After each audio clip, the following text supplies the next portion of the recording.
word and a singer and marathon runner. Her interests also include collecting and chronicling anecdotes and recipes and architectural nuggets from Tamil culture. She most recently translated Rising Heat, which is Perumal Murugan's first novel, and of course, Aalandaa Patchi, The Firebird, which is the JCB Literature book which won the award. So welcome to novels.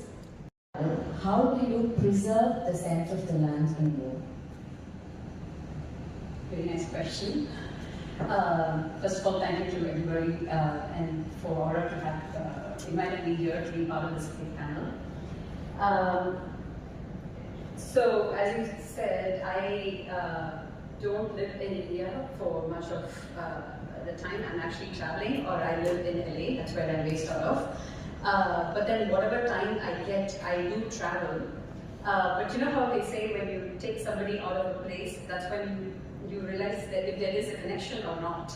Ever since I left Chennai, Tamil Nadu, when I was 18, I actually went to Ahmedabad for my undergrad school.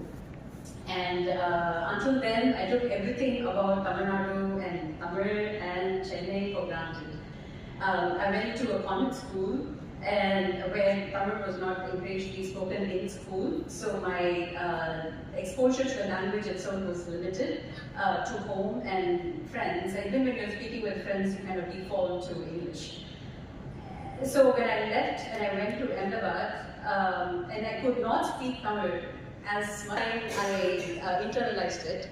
Of course, it was a 5-year course, and the focus was, studies and the architecture. That was my primary goal. And then eventually I came back and I spent a couple of years here, and at that time I started noticing things a little bit more. A little town, I actually found in a town, it's a little hamlet by Mailadurai, and the food there is like first that we ate what was available. My grandfather was an agrarian, my cousins still practice agriculture in the same land, and so whatever we got from there is what we used to be sent to Chennai as well.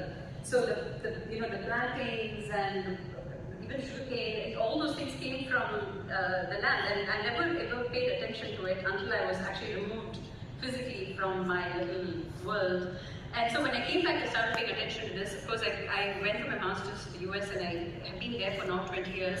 But every time I come back, this is something that I pay close attention to, and I started chronicling this because I realized that some of these things are going out of habit. For instance, I used to eat something called yellow.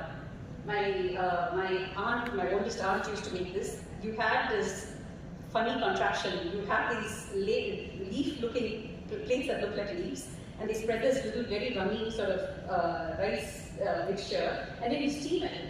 And then you either dry it out and you eat it like badam, you fry it and you eat it like badam, or you just eat it directly as they steam it. And I remember this, but some of my younger cousins don't even know what it is. So I realized this is something of value, that we need to preserve these things because that is what we are made of, So, and then there was another one called Murugan. No, everybody knows more, everybody's